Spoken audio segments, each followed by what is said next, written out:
మాజీ ప్రధాని అటల్ బిహారీ వాజ్పేయి జయంతి కార్యక్రమం ఒంగోలులోని స్థానిక హౌసింగ్ బోర్డులోని Ongole BJP assembly convener Yoga Yadav ఆధ్వర్యంలో ఘనంగా నిర్వహించారు. ఈ కార్యక్రమం ముఖ్య అతిథిగా బీజేపీ జిల్లా అధ్యక్షులు పివి శివారెడ్డి, రాష్ట్ర కార్యవర్గ సభ్యులు ఈదల మోహన్, ఒంగోలు పార్లమెంట్ కన్వీనర్ సెగ్గం శ్రీనివాసరావు, రెండవ మండల అధ్యక్షులు సంజీవ్ కుమార్, రాయపట అజయ్, సీతారామయ్య, దామోదర్, రాధాకృష్ణమూర్తి, సత్యవతి, కృష్ణవేణి, గుర్రం రంగనాథ్, సత్యనారాయణ తదితరులు బాగున్నారు.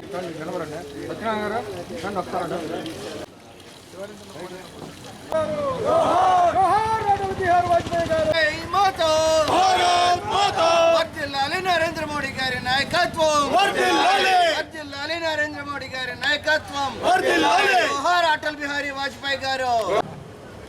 భారత్ మాతా కీ జై, భారత్ మాతా కీ జై, భారత్ మాతా కీ జై.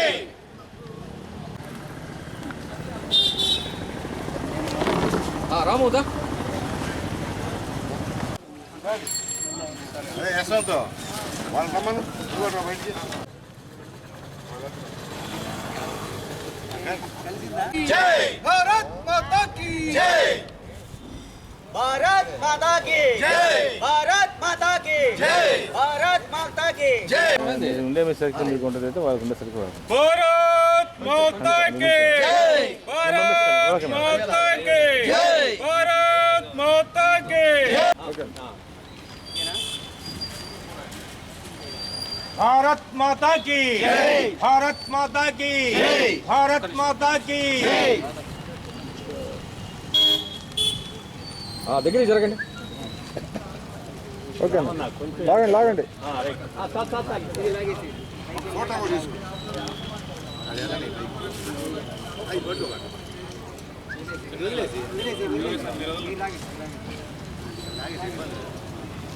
భారత్ మాతా కీ, భారత్ మాతా కీ.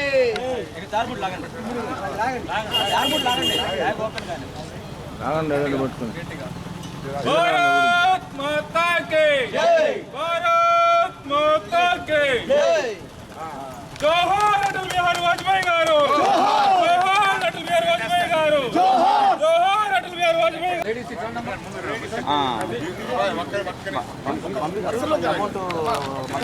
भारत माता की जय, मातरम मातरम వందే మాతరం, मातरम मातरम వందే మాతరం. భారత్ మాతా కీ, భారత్ మాతా కీ.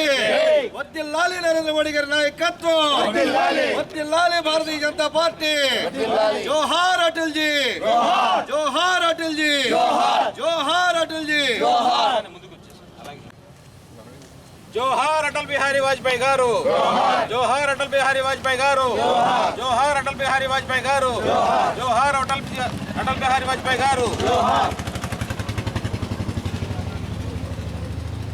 जोहार अटल बिहारी वाजपेयी गारू, अमर रहे अटल बिहारी वाजपेयी गारू, अमर रहे अटल बिहारी वाजपेयी गारू. भारत माता की जय, भारत माता की जय.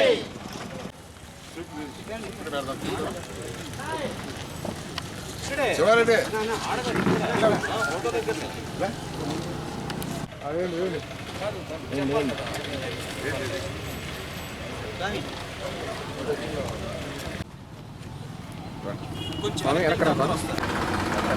అపర మేధావి, అదేవిధంగా ఈ దేశానికి 3 సార్లు ప్రధానమంత్రిగా చేసినటువంటి వ్యక్తి, భారతదేశం అంటే గుండెల్లో పెట్టుకొని చూసేటువంటి వ్యక్తి, మాజీ భారత ప్రధానమంత్రి స్వర్గీయ అటల్ బిహారీ వాజ్పేయి గారి జయంతి సందర్భంగా ఈరోజు రాష్ట్ర పార్టీ పిలుపు మేరకు అన్ని శక్తి కేంద్రాల్లో కూడా ఈ యొక్క జెండా ఆవిష్కరణ జరగాలని, దాంట్లో భాగంగానే ఈ రోజున నా శక్తి కేంద్రంలో ఇక్కడ జెండా ఆవిష్కారం జరుగుతుందని ఈ సందర్భంగా తెలియజేస్తున్నాను. ప్రధానంగా అటల్ బిహారీ వాజ్పేయి గారి గురించి చెప్పాలంటే ఆయన ఒక ఉన్నతమైన కుటుంబం. వాళ్ళ తండ్రి గారు ఒక బలి టీచర్ అయితే ఆ కుటుంబంలో వచ్చిన వ్యక్తి, అలాగే ఆర్ఎస్ఎస్లో సుదీర్ఘకాలం ఉండి అనేక ఇబ్బందులు పడి ఆర్ఎస్ఎస్లో ఆ రోజున ఆర్ఎస్ఎస్ శాఖ పోయినప్పుడు మరి నానాజీ దేశ్ముఖ్ గారు ఆ రోజున ఆయన ఒక వారం రోజులు చెప్పులు లేకుండా శాఖకు వస్తే ఆ టైంలో నానాజీ దేశ్ముఖ్ గారు కొంత డబ్బులు ఇచ్చి నువ్వు చెప్పులు కొనుక్కోమంటే ఆ మహానుభావుడు ఆ డబ్బుల్ని ఒక వారం రోజులు 10 రోజుల నుంచి ఒక్క పూటే భోజనం చేయడం జరుగుతుంది కనుక నేను భోజనం చేసి అదేవిధంగా శాఖకు వస్తుంటే మళ్ళీ నానాజీ దేశ్ముఖ్ గారు అడిగారు ఒకసారి ఏది చెప్పులు కొనుక్కోదు అంటే 10 రోజుల నుంచి నేను ఒక్క పూటే భోజనం చేస్తున్నాను, నేను మీరు ఇచ్చిన డబ్బులతో భోజనం చేశానంటే అప్పుడు ఆ నానాజీ దేశ్ముఖ్ గారు అప్పుడు ఆయన గమనించి ఈ రోజున ఈ స్థాయికి తీసుకొచ్చారు. సాక్షాత్తు పార్లమెంట్లోనే జవహర్లాల్ నెహ్రూ ఈయన యొక్క వాగ్దాటిని చూసి ఆ రోజే ఈయన యొక్క ఈ భారతదేశానికి గౌరవాన్ని నిలబెడతాడు, ఈ భారతదేశానికి ఎప్పుడైనా సరే వాజ్పేయి గారు ఉన్నతమైన స్థానానికి ఒక మంచి పొజిషన్కి వెళ్తాడు, ఒక ప్రధానమంత్రి అని చెప్పి ఆ రోజున నెహ్రూ గారు చెప్పడం జరిగింది.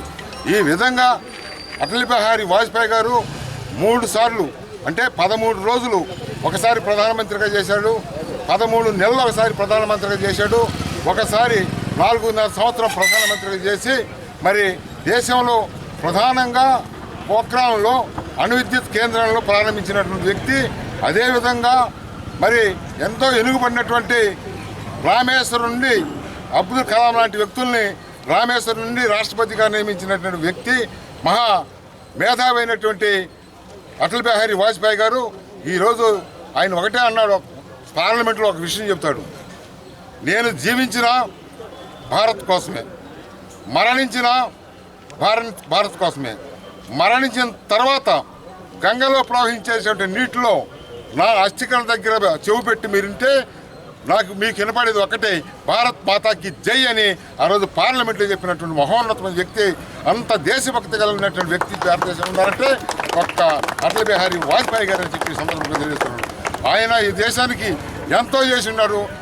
ప్రపంచ వ్యాప్తంగా అందరూ కూడా అన్ని రాజకీయ పార్టీలు, ఒక బీజేపీ కాకుండా అన్ని రాజకీయ పార్టీ నాయకులు కార్యకర్తలు కూడా అటల్ బిహారీ వాజ్పేయి గారు అంటే అంత ప్రేమ అభిప్రాయాలు వస్తాడు. ఈ రోజున అలాంటి నాయకుడు మన ముందు లేకపోవడం అనేది మనమందరం చింతిస్తున్నాము. అందుకే ఈ రోజున ఆయనకి ఘనంగా నివాళులర్పిస్తున్నాం భారతీయ జనతా పార్టీ తరఫున అని చెప్పి సందర్భంగా తెలియజేస్తున్నాం. భారతీయ జనతా పార్టీ నాయకులకు, కార్యకర్తలకు, అలాగే మీడియా సోదరులు అందరికీ నమస్కారం తెలియజేస్తున్నాం. ఈరోజు అటల్ బిహారీ వాజ్పేయి గారి జయంతి సందర్భంగా ప్రతి పోలింగ్ బూత్లో కూడా ఈ జయంతి కార్యక్రమాలు ఈ దేశం నలుమూలలా జరగాలని ప్రధానమంత్రి గారు ఆశించడం జరిగింది. అదేవిధంగా ప్రతి పోలింగ్ బూత్లో కూడా ఈరోజు ఈ యొక్క కార్యక్రమాలు దిగ్విజయంగా జరుగుతూ ఉన్నాయి. అటల్ బిహారీ వాజ్పేయి గారు ఆ రోజు ఒకటే చెప్పేవారు, అంత్యోదయ సెక్టర్ నా జీవితం చివరి పేదవానికి కూడా ఉపయోగపడాలి, పేదవాడు అనేవాడు ఈ దేశంలో ఉండటానికి లేదు అనే నినాదంతో ఆయన ముందుకు రావడం జరిగింది. అలాగే నేషనల్ రహదారులు ఒకప్పుడు గుంటలు మెట్లతో ఉండేవి, పోవాలంటే ఒకటి దాదాపు ఇక్కడి నుంచి విజయవాడకి వెళ్ళాలంటే 4 గంటలు 5 గంటలు పట్టేది.